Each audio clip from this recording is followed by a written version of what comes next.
Welcome to लक्ष्य education point classes. मैं आतिफ लक्ष्य परिवार की ओर से आप सबका स्वागत करता हूँ। लास्ट सेशन में हम लोग हड़प्पा सभ्यता को कंप्लीट किया था। इस सेशन में हम लोग दोबारा से उसको कंटिन्यू करेंगे। लास्ट टाइम में कुछ टेक्निकल प्रॉब्लम की वजह से हम आपसे बात नहीं कर पाए थे और फिलहाल वीडियो कंप्लीट हो गई थी, तो हम वहीं से इसको स्टार्ट करेंगे जहाँ से हमने वीडियो को छोड़ा था। लास्ट टाइम में आप लोगों को छोड़ा था, हड़प्पा सभ्यता पढ़ रहे थे।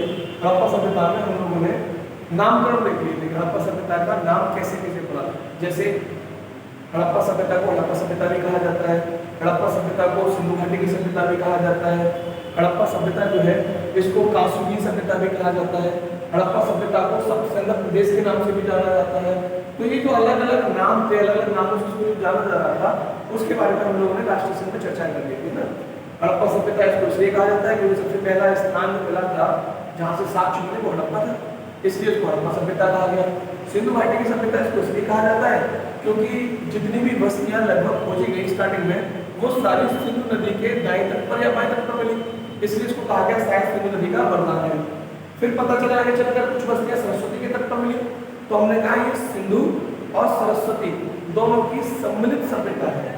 फिर आगे चल के हमें पता चला कि सिंधु की 5 सहायक नदियां हैं, जैसे झेलम है, चिनाब है, रावी है, सतलज है, ब्यास है ना। लास्ट में मैंने आपसे एक क्वेश्चन भी पूछा था कि चिनाब नदी के तट पर हड़प्पा सभ्यता से संबंधित कौन सी बस्ती प्राप्त हुई है, तो मांडा प्राप्त हुआ है। जो मांडा है वो चिनाब नदी के तट पर ही बसा हुआ था। अभी आज हम उसको देखेंगे, तो उसमें मैंने आपको बता भी दिया था कि मांडा जो था ना वो चिनाब नदी के तट पर था।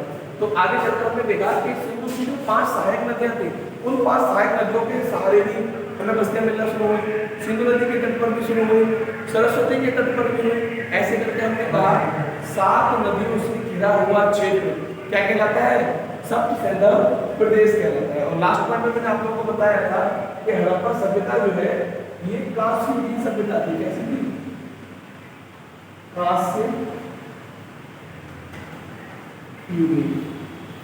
तो ये कांस्य युगीन जो थी मैंने आपको समझा रहा था लास्ट टाइम में, ये कांस्य युगीन जो थी इसको इसलिए कांस्य युगीन कहा गया कि हड़प्पा वासियों ने अपने टाइम में एक परीक्षण किया और उन्होंने अपने जहां की सर्वाधिक प्रयोग होने वाली धातु जिसको बोलते हैं तांबा, तांबे के साथ टिन मिला दिया।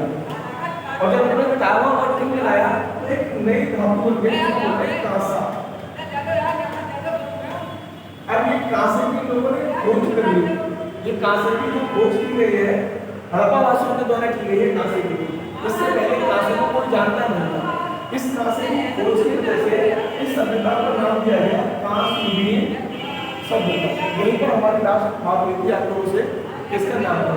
अब हम आगे देखेंगे कि तो हड़प्पा सभ्यता का उद्भव था, तो उद्भव कैसे हुआ। जैसे मैंने आपको बताया था हड़प्पा सभ्यता सुमेरियन सभ्यता थी। कैसी सभ्यता थी?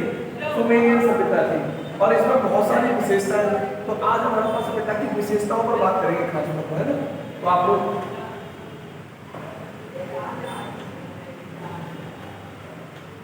आज हम देख रहे हैं हड़प्पा सभ्यता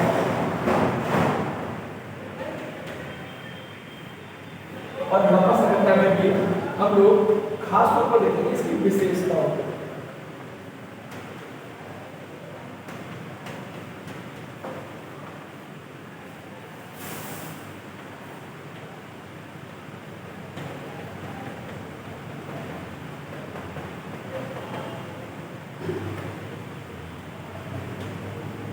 जब हड़प्पा सभ्यता जो थी इस सभ्यता में बहुत सारी विशेषताएं थी। ये बहुत बड़ी सभ्यता थी। जैसे कि मैंने आपको बताया था, हमने खोज देख ली, खोज के बाद हमने काल देख लिया, इसका काल के बाद हमने सभ्यता का नामकरण देख लिया।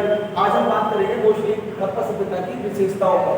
तो हड़प्पा सभ्यता की सबसे पहली जो विशेषता थी, जो खासियत थी, वो ये थी कि हड़प्पा सभ्यता आदि ऐतिहासिक युग की मानी जाती है। कौन सी युग मानी जाती है? आदि ऐतिहासिक युग, है ना। इस सभ्यता को जो रखा गया है वो आदि ऐतिहासिक युग में रखा गया है। बहुत सारे स्टूडेंट ये जानते हैं आदि ऐतिहासिक युग होता है। देखो किसी भी सभ्यता को या किसी भी कल्चर को अलग अलग कालों में रखा जाता है, उसके एविडेंस के ऊपर, उसके ऊपर आते हैं साक्ष्यों के ऊपर। तो किसी भी चीज का जो इतिहास होता है वो 2 चीजों पर निर्भर करता है, डिपेंड करता है। एक तो उसके लिखित प्रमाण और दूसरा उसके पुरातात्विक प्रमाण। दो प्रमाण होते हैं किसी भी सभ्यता के, एक को हम बोलते हैं साहित्यिक स्रोत। क्या बोलते हैं?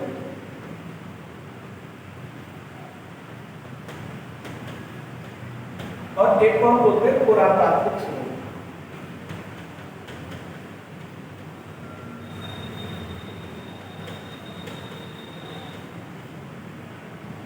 साहित्यिक स्रोत बोलते हैं जो हमें इन राइटिंग किसी भी कल्चर के बारे में पता चलता है या हमें मिलता है, उसको हम बोलते हैं साहित्यिक स्रोत, है ना।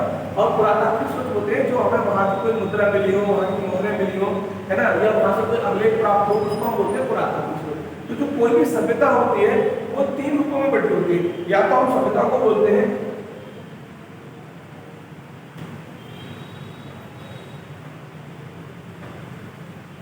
ऐतिहासिक सभ्यता, या हम बोलते हैं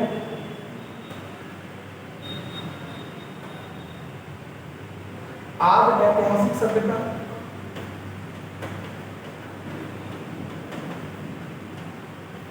या फिर हम बोलते हैं प्राग ऐतिहासिक।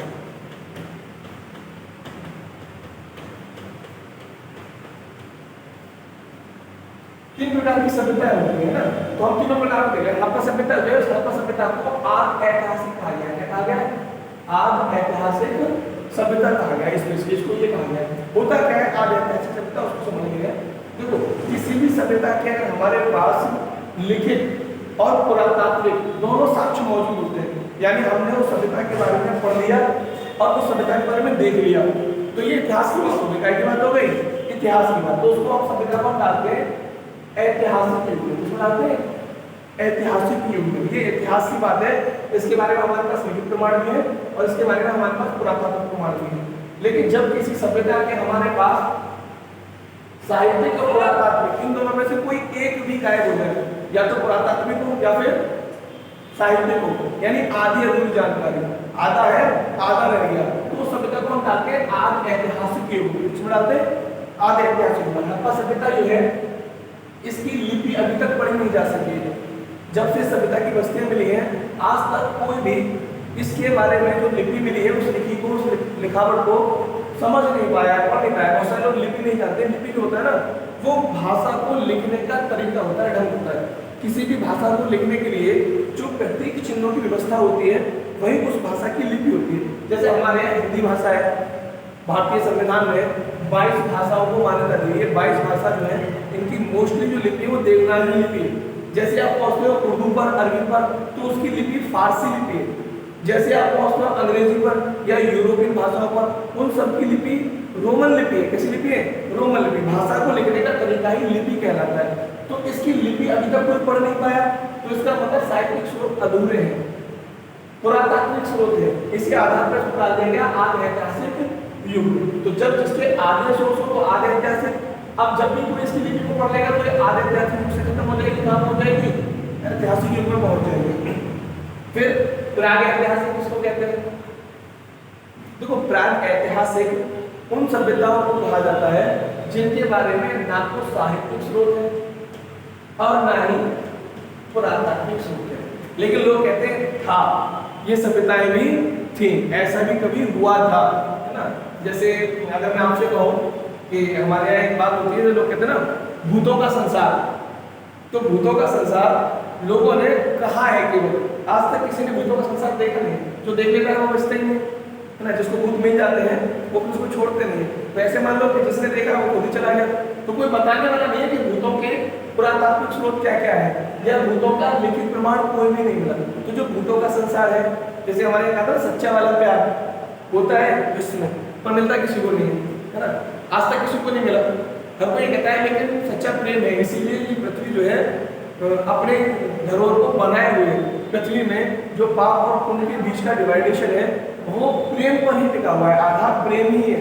तो सच्चा वाला प्यार है लेकिन लोगों को मिलता नहीं है, और सच्चा वाला प्यार मिलता नहीं है तो ऐसी जितनी भी घटनाएं हो जाएंगी वो सारी किसमें चली जाएंगी? हमारी प्राग ऐतिहासिक काल में चली जाएगी। इसीलिए हड़प्पा सभ्यता को आदि ऐतिहासिक युग की सभ्यता कहा जाता है। ये बात समझना है कि आदि ऐतिहासिक युग क्या होता है।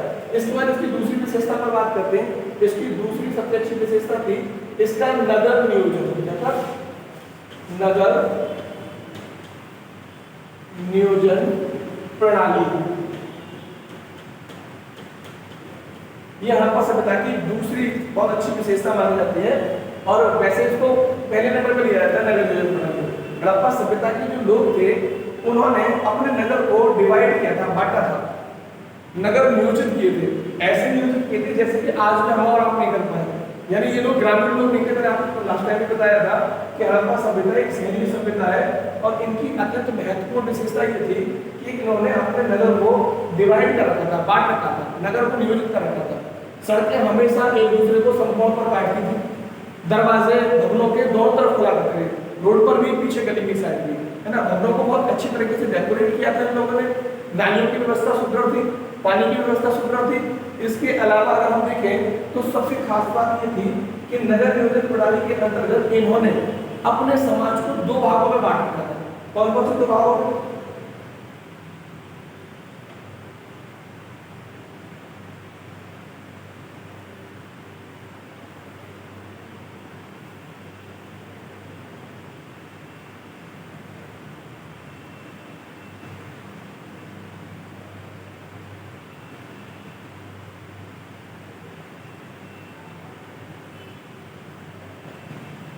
W तथा E, तो ये W मैंने सिंबल लिया है, W और E, वेस्ट और ईस्ट, है ना। इन्होंने अपने शहरों को, अपने नगरों को दो भागों में बांटा हुआ था।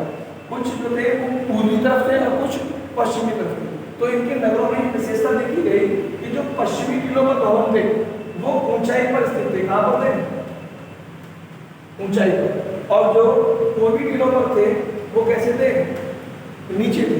यानी शहर को इस हिसाब से बांटा गया था कि उच्च वर्ग ऊपर रहेगा और सामान्य वर्ग कैसा रहेगा? नीचे की तरफ रहेगा। आप नगर को देखकर पहचान सकते हो कि यहाँ पर लगभग शायद वाणिज्य वर्ग का शासन रहा होगा। कैसे वर्ग का? वाणिज्य वर्ग का। और यहाँ पर लगभग सामान्य लोग रहा करते हैं।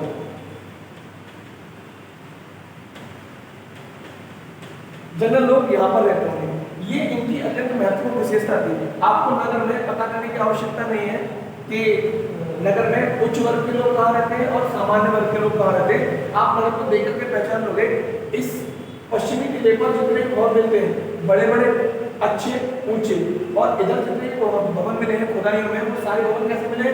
छोटे, सामान्यतः दो रूम, एक बेडरूम, एक guest room, latrine bathroom, kitchen, इस टाइप से। और यहाँ पर कई मंजिल के भवन मिले। यहाँ पर एक मंजिल, दो मंजिल, नॉर्मल भवन। इसका मतलब उन्होंने अपने समाज में क्या कर रखा था? बांट रखा था। लेकिन कुछ जगहों पर इसका अपवाद भी था। कुछ क्षेत्र ऐसे भी मिले हैं जहां पर जाकर उनकी नगर नियोजन प्रणाली क्या हो जाती थी? फेल हो जाती थी। जैसे मैं कहूँ चंद्रपुर, अगर मैं अपवाद की बात करूं तो अपवाद में कौन हो जाएंगे?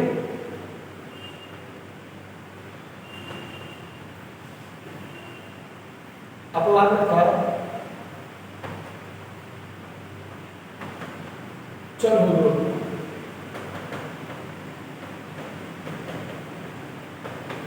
कालीबंगा, है ना। ये कैसे अपवाद में है? चंद्रपुर है, कालीबंगा है, धौलावीरा है, सुरकोतड़ा है।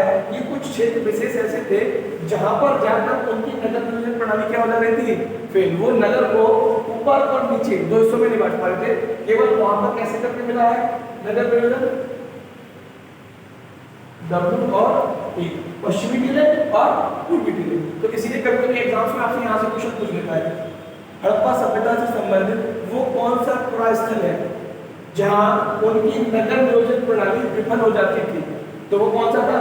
चंद्रपुर था, कालीबंगा था, सुरकोतड़ा था, है ना, धौलावीरा था। ये विशेष एरिया थे जहां पर उनकी नगर नियोजन प्रणाली जाकर के क्या हो रही थी? फेल हो रही थी। बाकी सारी जगह पर नगर नियोजन प्रणाली क्या हो रही थी? अप्लाई हो रही थी। कुछ खास एरिया थे। यहीं से एग्जाम में क्या कर लेता है वो आपने क्वेश्चन पुट अप कर लेता है कि वो एरिया बताइए जहां पर नगर नियोजन प्रणाली फेल होती थी, या वो एरिया बताइए जहां पर नगर नियोजन प्रणाली क्या होती थी? सफल हो जाती थी। तो ये कुछ चंद्रपुर, कालीबंगा, धौलावीरा, सुरकोतड़ा, कुछ एरियो को छोड़कर बाकी सभी जगहों पर नगर नियोजन प्रणाली क्या हो रही थी? उनकी सफल हो रही थी। इसके अलावा ये जो सभ्यता थी इसकी विशेषता थी कि ये शांतिप्रिय सभ्यता थी। कैसी थी? शांतिप्रिय। अब शांतिप्रिय सभ्यता थी। इसका मतलब ये था कि जो 1400-1500 बस्तियां खोजी गई हैं उनमें से किसी भी बस्ती से खुदाई में किसी भी प्रकार का कोई भी वेपन्स नहीं मिला, कोई भी हथियार नहीं मिला, यानी सिर्फ रहने का रखरखाव के सामान मिले, सामान्य जनजीवन के प्रमाण मिले हैं। कहीं से किसी प्रकार के किसी भी हथियार की पुष्टि नहीं हुई। हड़प्पा सभ्यता के किसी भी स्थल से, किसी भी पुरा स्थल से किसी भी प्रकार का कोई हथियार नहीं मिला। इसमें ये जो लोग थे ये शांति प्रिय लोग थे, आपस में प्रेम से रहते थे और इसी वजह से इन्होंने अपना कबीला और सुमेरन कबीले को छोड़ दिया था ताकि आपस में झगड़ा न करना पड़े। तो ये इनकी बहुत अच्छी विशेषता थी। या आप ये कहना उस समय में मुद्रा भी नहीं, आज जो सारे झगड़े हैं काय के हैं, पैसे के हैं, और हड़प्पा सभ्यता के टाइम पे मुद्रा का चलन नहीं था। शायद ये भी एक रीजन रहा होगा कि ये लोग शांति प्रिय ढंग से क्या है रहे होंगे। आज जो सारे झगड़े आप देखो 99% झगड़े पैसे के हैं, लेकिन इस समय पर पैसा नहीं था। पैसा जो है ना वो पैसा आया है, मुद्रा जो आई है, कॉइन्स जो आए हैं वो 5th सेंचुरी BC में अस्तित्व में आया है। सबसे पहले जो मुद्रा थी वो पंचमार्क कॉइन था जो 5th सेंचुरी BC में अस्तित्व में आया है। इस समय पर मुद्रा का चलन नहीं था। जब मुद्रा का चलन नहीं था फिर ये लोग व्यापार कैसे करते थे? तो ये वार्टर सिस्टम पर व्यापार करते थे। इस पर अभी हम बात करेंगे आगे। इनका जो व्यापार करने का तरीका था वो वार्टर सिस्टम था। वक्त में पढ़ा है। इसके आगे हम विशेषता देखेंगे कि इनमें एक विशेषता ये थी कि ये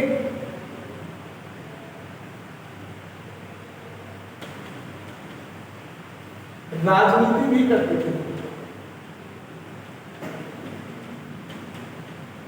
ये सभ्यता वो सभ्यता थी जो राजनीति भी करती थी। राजनीति का मतलब देखो जहाँ 4 लोग जुड़ते हैं, 4 लोग बैठते हैं, वहां पर ऑटोमेटिक राजनीति की बात होने लगती है। तो हड़प्पा सभ्यता का जो समाज था इसमें भी प्रशासनिक ढांचा रहा होगा और इन्होंने अपने समाज को प्रशासनिक ढांचे को अलग तरीके से बांटा है ना।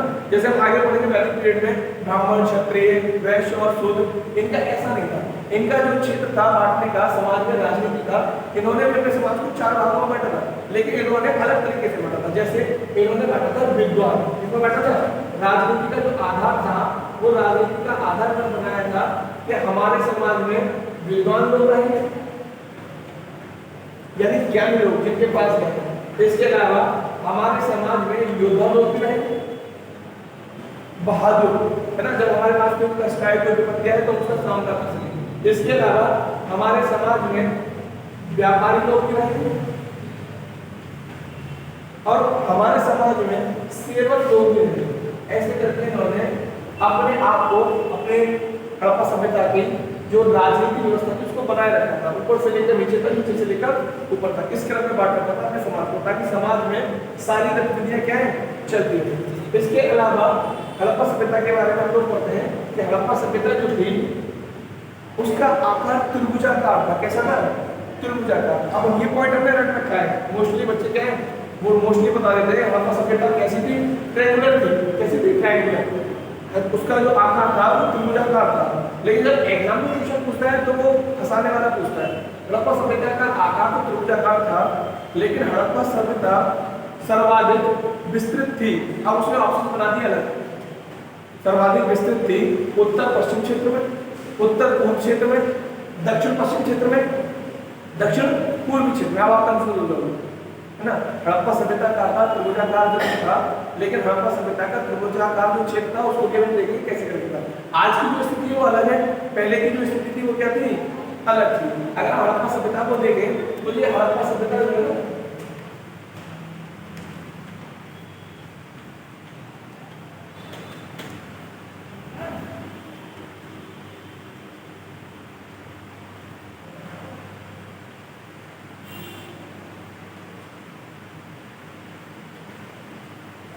इस तरह से फैली हुई हड़प्पा सभ्यता।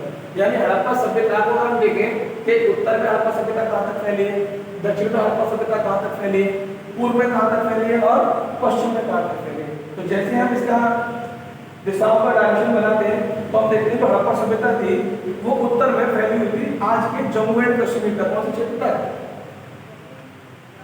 जम्मू एंड कश्मीर के क्षेत्र। और जैसे आप नीचे आते हैं तो नीचे का क्षेत्र आज का महाराष्ट्र कहां तक फैली हुई थी? आज के महाराष्ट्र। और अगर आप इधर करेंगे पश्चिम की तरफ तो पश्चिम में जो जगह पड़ती है पाकिस्तान में, वर्तमान का पाकिस्तान, सूत का गैंडोर, पाकिस्तान का भी प्रांत है बलूचिस्तान प्रांत, खास है स्पेशली। तो बलूचिस्तान प्रांत में एक जगह है सूत का गैंडोर।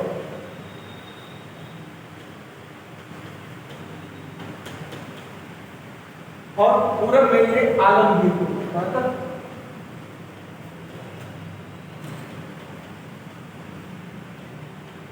आलमगीर ये यूपी का क्षेत्र है, वर्तमान यूपी, खासकर वर्तमान यूपी में भी अगर आप इसको देखोगे तो ये मेरठ के आसपास, सहारनपुर मेरठ जो है वहां का क्षेत्र है। तो ऐसे करके हम डायरेक्शन तो देख लेते हैं, लेकिन इसमें हमें कहीं भी हड़प्पा सभ्यता का आकार त्रिभुजाकार नहीं दिखा। हम ये तो बता सकते हैं कि ये उत्तर में जम्मू कश्मीर तक फैली हुई थी, दक्षिण में महाराष्ट्र तक फैली हुई थी, पश्चिम में उत्तराखंड तक फैली हुई थी, और पूर्व में आलमगीर क्या कहता हूँ उत्तर प्रदेश, वर्तमान उत्तर प्रदेश में फैली हुई थी। अब इसका आकार मुझे कहीं भी त्रिभुजाकार दिखाई नहीं दिया, जैसा कि हमने रखा है कि हड़प्पा सभ्यता का जो आकार था वो त्रिभुजाकार था। तो देखो वो स्थितियां अलग थी और आज की स्थितियां क्या है, अलग है। अगर आज हम देखें तो लगभग आज का जो भारत है ना, वो आज का भारत लगभग इस टाइप से है।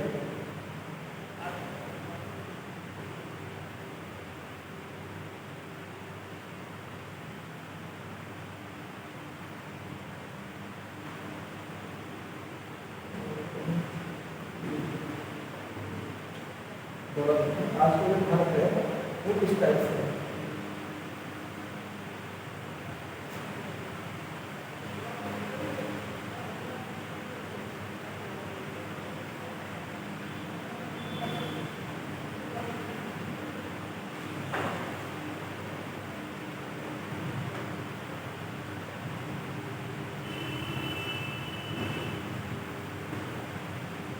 लगभग वर्तमान भारत की स्थिति लगभग ऐसी है, लेकिन जब हड़प्पा सभ्यता भारत में थी तो भारत की स्थिति ऐसी नहीं थी। जैसे हम कहते हैं ना हड़प्पा सभ्यता का जो आकार है वो त्रिभुजाकार है। तो यहाँ पर हमारा जम्मू एंड कश्मीर,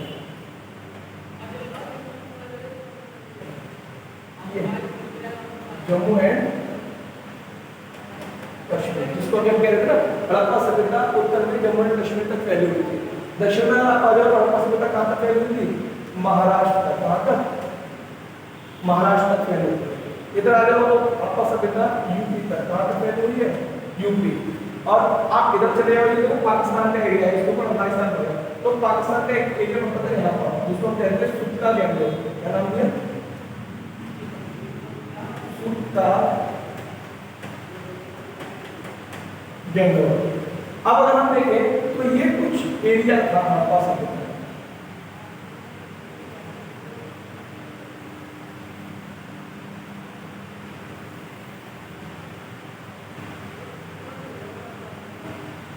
ये है त्रिभुजाकार, तीन भुजाओं से घिरी हुई बंद आकृति, जिसको हम बोलते हैं ना त्रिभुज। अब अगर आपसे एक बार पूछा जाए कि हड़प्पा सभ्यता सर्वाधिक किस क्षेत्र में विस्तृत थी, अब आप बता सकते हो कि हड़प्पा सभ्यता जो फैली हुई है वो हमने लिख दी ये वाला क्षेत्र है,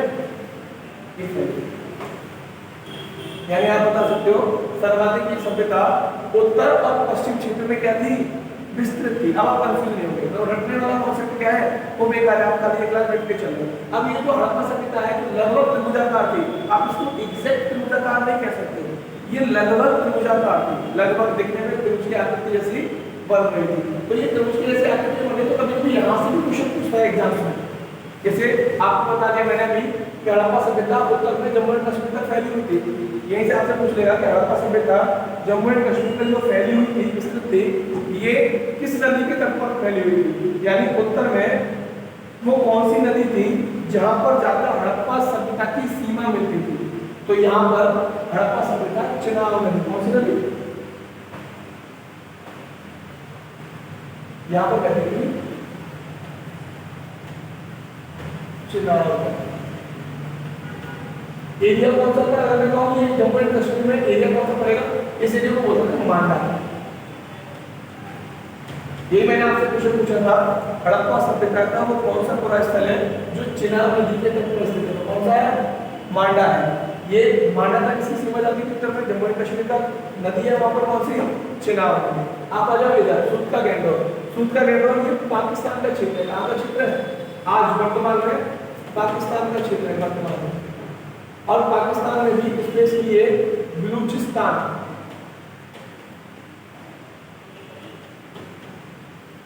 प्रांत है, पाकिस्तान का एक प्रांत है बलूचिस्तान। बलूचिस्तान प्रांत में जगह है सुत्का गैंडोर, वहां तक फैली हुई थी। और ये सुत्का गैंडोर जो था ना ये भी दाश नदी के तट पर स्थित था, कौन सी नदी के तट पर, दाश नदी, नीचे आ जाओ, नीचे दक्षिण में हड़प्पा सभ्यता महाराष्ट्र तक फैली हुई थी। कहां तक? महाराष्ट्र तक। और महाराष्ट्र का जो एरिया था वो देमाबाद, कौन सा एरिया था? देमाबाद। इस देमाबाद से हड़प्पा सभ्यता की कुछ चीजें खुदाई में मिली है ना, तो आप मुझे बताइएगा देमाबाद से क्या क्या चीजें खुदाई में मिली है, क्या क्या विशेषताएं हैं देमाबाद की, कमेंट में मुझे बताइएगा कि देमाबाद से क्या प्राप्त हुआ है ना। ये जो देमाबाद था, ये देमाबाद इसका गोदावरी नदी के तट पर, कौन सी नदी के तट पर? गोदावरी, गोदावरी नदी के तट पर। अब रहेगा हमारा यूपी। यूपी का एरिया मैंने आपको बताया था आलमगीर, कौन सा एरिया है? आलमगीरपुर, यूपी, मेरठ के पास का एरिया। यहाँ पर लगती हिंडन नदी,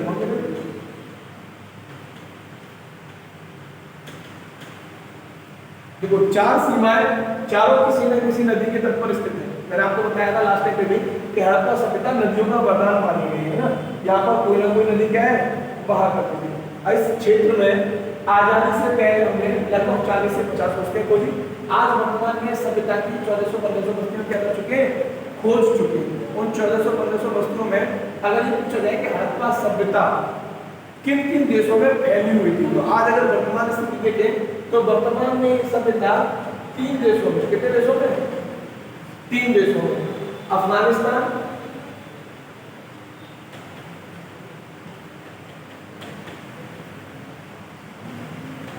पाकिस्तान और भारत। 3 देशों में फैली हुई। आप आइडिया लगा लो, जो 3 देशों में फैला हुआ है सिस्टम, तो कितना बड़ी सभ्यता होगी, कितना बड़ा कल्चर होगा। आज का वर्तमान अफगानिस्तान, वर्तमान पाकिस्तान और वर्तमान भारत, इन 3 देशों में फैली हुई हड़प्पा सभ्यता। अफगानिस्तान में खासकर 2 क्षेत्र बहुत ज्यादा फेमस है, मुंडी गार, कौन सा? मुंडी गार और सुरदुई। अफगानिस्तान में प्रांत है 3, है ना, जैसे सिंध प्रांत, बलूचिस्तान प्रांत, हड़प्पा प्रांत, तो ये प्रांत है। भारत के मोस्टली कई सारे राज्यों में फैली हुई है, जैसे गुजरात है, राजस्थान है ना, इसके अलावा महाराष्ट्र है, इसके अलावा यूपी है, बहुत सारे। इसके लिए मैं एक अलग से वीडियो बनाऊंगा जिसमें मैं आपको बताऊंगा कि हड़प्पा सभ्यता इन 3 देशों में किन किन क्षेत्रों में क्या थी, खासकर विशेषकर फैली हुई थी। अभी हम आगे इसमें देखते हैं। आगे अगर बात करें हड़प्पा सभ्यता के विषय में, तो आगे जो हड़प्पा सभ्यता है जिसकी मैंने बताया था कि इसकी खोज जो की थी वो 1921 में राय बहादुर दयाराम साहनी के द्वारा की गई थी, है ना। जबकि विभाग जो बना था वो 1902 में बना था, कर्जन के शासनकाल में। तो जब इसकी स्थापना हो गई, खोज किया गया इसको, तब फिर इसमें और ज्यादा विशेषताएं निकालना क्या हुई, शुरू हुई। तब हमें हड़प्पा सभ्यता के बारे में और जानकारी मिली और पता चला कि हड़प्पा सभ्यता की जो लिपि है वो कोई पढ़ ही नहीं पाया। लिपि मैंने अभी आपको बताई थी, जो लिपि होती है, ये लिपि किसी भी भाषा को लिखने का तरीका होता है। मतलब किसी भी भाषा को लिखने के लिए हम जिन प्रतीक चिन्हों का इस्तेमाल करते हैं वही क्या कहलाती है, उस भाषा की लिपि कहलाती है। तो हड़प्पा सभ्यता की लिपि अभी तक कुछ पढ़ नहीं पाया, पढ़ लेगा तो बचपन कैसी लिपि पढ़ा देगा, अब इसको आ रहा है कैसी लिपि पर रखा गया है ना। इस लिपि को पढ़ तो नहीं पाए, लेकिन इसके बारे में 2 बातें कही गई है ना। मोस्टली जितने भी इतिहासकार हैं उन सब ने इस लिपि के बारे में कहा है कि हड़प्पा सभ्यता की लिपि 2 तरीके की है। या तो किसी ने कहा है ये लिपि चित्रकारी थी, कैसी थी, चित्रकारी। वे आपस में एक दूसरे से जो बात करते थे वो चित्रों के माध्यम से करते थे, पिक्टोग्राफी, उसको क्या कह सकते हैं, पिक्टोग्राफी। पिक्टोग्राफी लिपि थी, इसीलिए अभी तक समझ में नहीं आई है ना। एक व्यक्ति बना दिया उन्होंने, एरो बना दिया और कुआं बना दिया, तो सारी इंडिकेशन दे रहे हैं कि ये कोई की तरफ गया है, ये कोई की तरफ जा रहा है। तो चित्र के माध्यम से वो एक दूसरे से क्या करते थे, बातचीत क्या करते थे, समझ में नहीं आया अभी तक। कुछ इतिहासकारों ने कहा कि उनकी जो लिपि थी वो गौमूत्र का शैली में थी।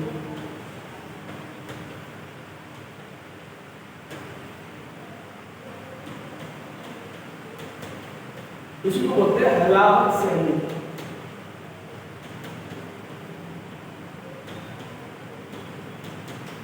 कैसी थी, अलावा से मतलब वॉसिस्टोफिरन इंग्लिश में बोलते हैं इसको। तो कुछ लोगों ने कहा कि उनकी जो लिपि थी वो गौमूत्र का टाइप की थी। गौमूत्र का जैसे गाय टॉयलेट करती है बोलते हैं ना हलावत। अब जब गाय टॉयलेट करती है तो थोड़ा सा टॉयलेट इधर, थोड़ा सा टॉयलेट इधर, फिर थोड़ा सा इधर, फिर थोड़ा सा इधर, और ये सारा भाग जाता है नीचे। यानी उनके लिखने का जो तरीका था पता नहीं चल पा रहा है, वो राइट टू लेफ्ट लिखते थे या लेफ्ट टू राइट लिखते थे, दाएं से बाएं लिखते थे या दाएं से बाएं या बाएं से दाएं, कभी यहाँ से कुछ और कभी सिंबल्स यहाँ से, और लास्ट में आपके सारे सिंबल्स ना हो गए एक जगह। इसीलिए लोगों ने कहा उसको नाम दे दिया गौमूत्र का शैली, कि उनके जो लिखने का तरीका था वो गौमूत्र का शैली का था, है ना। तो इसको माना गया है सिर्फ दो बातों के बारे में, लेकिन अभी तक कोई भी साइंटिस्ट या कोई भी विद्वान ऐसा नहीं हुआ है जो हड़प्पा सभ्यता की लिपि के बारे में एग्जैक्ट बात बता सके या हड़प्पा सभ्यता की लिपि को पढ़ सके। और जिस दिन ये लिपि पढ़ ली जाएगी उसी दिन इस सभ्यता को आज ऐतिहासिक युग से हटा दिया जाएगा और ऐतिहासिक युग में क्या है डाल दिया जाएगा। अब एक बार क्वेश्चन एग्जाम में मोस्टली ये पूछ लिया जाता है कि जो हड़प्पा सभ्यता के लोग थे तो इनका जो जीवन था, इनकी जो आर्थिक स्थितियां थी वो किस चीज के ऊपर डिपेंड थी। देखो हड़प्पा वासी देखने में तो लग रहा है बहुत पुरानी बातें, प्राचीन बात, लेकिन मैंने आपको बताया कि हड़प्पा सभ्यता के लोग शहरी थे। कैसे थे? शहरी, नगरीय लोग थे। ये सभ्यता कैसी थी? शहरी सभ्यता थी,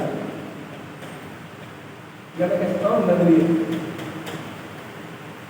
अब जब नगरीय सभ्यता है तो इनकी अर्थव्यवस्था का आधा, जैसे आज हमारे यहाँ शहरों में देखो तो शहरों की अर्थव्यवस्था क्या करती हुई है? कंपनियों पर, मोस्टली किस चीज पर है?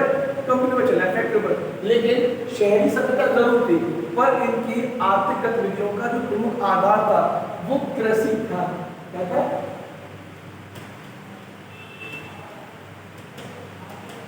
कृषि। हड़प्पा वासी अपनी अर्थव्यवस्था को लेकर कृषि पर डिपेंड थे। ये लोग खेती क्या करते थे? देखो लोग शहरी हैं लेकिन वर्ग कैसा है? ग्रामीण वाला। आज हमारे यहाँ खेती कौन लोग करते हैं? आज हमारे यहाँ खेती ग्रामीण लोग करते हैं, शहरी लोग खेती नहीं करते। हम शहर कहते ही उस स्थान पर है जहाँ पर 75% लोग गैर कृषि कार्यों में क्या हो जाए? संलग्न हो जाए, उसको हम कहते हैं शहर। तो ये शहरी है लेकिन फिर भी इनकी अर्थव्यवस्था का मुख्य आधार जो था वो क्या था? कृषि था। और कृषि में भी खासकर जिस चीज की खेती करते थे, यानी जो मुख्य खाद्य फसल ये उगाते थे, जो इनकी प्रमुख खाद्य फसल थी वो भी कौन सी थी? वो गेहूं और जौ थी। ये दो प्रकार की खाद्य फसलों का क्या करते थे? उत्पादन करते थे, है ना। लेकिन हमारे यहाँ दो विशेष एरिया है, रंगपुर और लोथल। और कौन से? रंगपुर और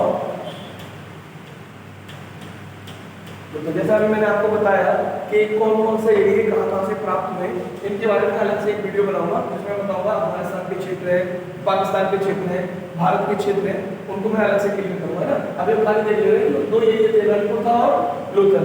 ये दोनों ही गुजरात के क्षेत्र में। कहाँ के? गुजरात। हालांकि गुजरात में बहुत सारे एरिया मिले हैं। गुजरात में हड़प्पा सभ्यता से संबंधित जो क्षेत्र मिले हैं वो कच्ची खाड़ी में और खंबात की खाड़ी में, दो खाड़ियों में मिले हैं ना, कच्ची खाड़ी और खंबात की खाड़ी। अभी हम आज देख रहे हैं जो रंगपुर और लोथल एरिया है, ये लोथल बंदरगाह था हड़प्पा सभ्यता का मतलब। इन दोनों जगहों से धान की भूसी के प्रमाण मिले।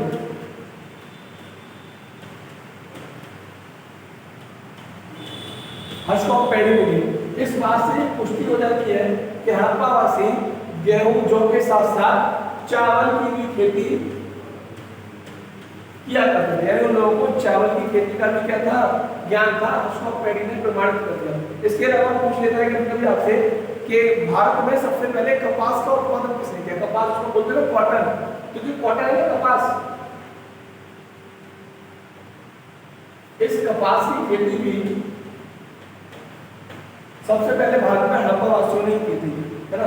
सबसे पहले उन्होंने कपास की खेती की, उत्पादन किया। लेकिन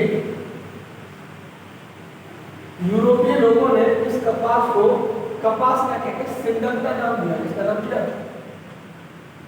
सिंडल।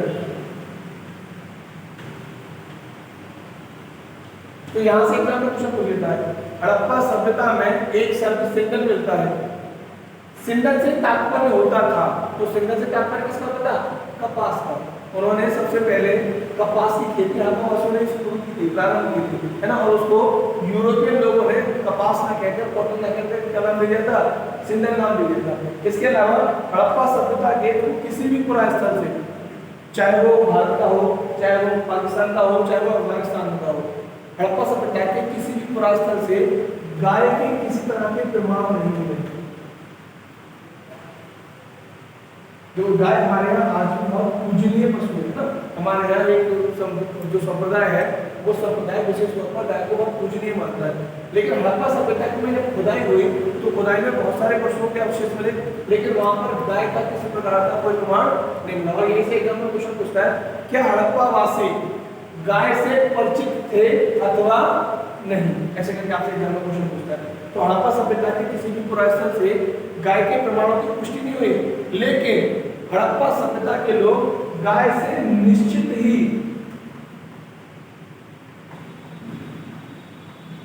परिचित थे,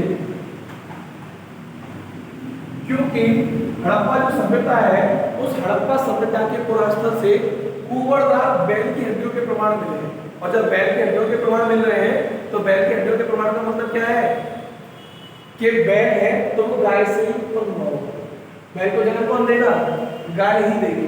तो जब गाय के प्रमाण नहीं मिल रहे हैं, बैल के प्रमाण मिल रहे हैं, तो बैल कहां से आएगा, गाय से तो उत्पन्न होगा। तो बैल की हड्डियों के प्रमाण तो मिल गए, लेकिन गाय की हड्डियों के प्रमाण नहीं मिले। इस बैल की हड्डियों के प्रमाण के आधार पर हमने कहा कि वो लोग निश्चित रूप से ही गाय से क्या रहे होंगे, परिचित रहे। इसके आगे की जो बात है, यानी इसकी जो विशेषता है, उसको मैं आपको नेक्स्ट वीडियो में बताऊंगा। जो इसके एरियाज रह गए बहुत सारे ना, इन एरियो में भी बहुत बड़े अलग अलग प्रकार की विशेषताएं थी। जैसे कभी कभी आपसे पूछ लेता है हड़प्पा सभ्यता में एक उन्नत जल प्रणाली मिली है, तो वो उन्नत जल प्रणाली कहाँ से मिली है, धौलावीरा से मिली है ना। कौन सी जगह हड़प्पा सभ्यता में चूड़ियों के बाजार के नाम से प्रसिद्ध थी, तो उसको मैं दिखाऊंगा, बताऊंगा आपको। जब मैं आपकी नेक्स्ट वीडियो बनाऊंगा उसमें मैं सारे क्षेत्र बताऊंगा कि हड़प्पा सभ्यता का कौन कौन सा क्षेत्र कहाँ पर से मिला है, किस देश से प्राप्त हुआ है और किस क्षेत्र की क्या क्या विशेषता है। अगर वीडियो पसंद आई है तो आप लोग लाइक करें और इसको सब्सक्राइब करें, ज़्यादा से ज़्यादा शेयर करें।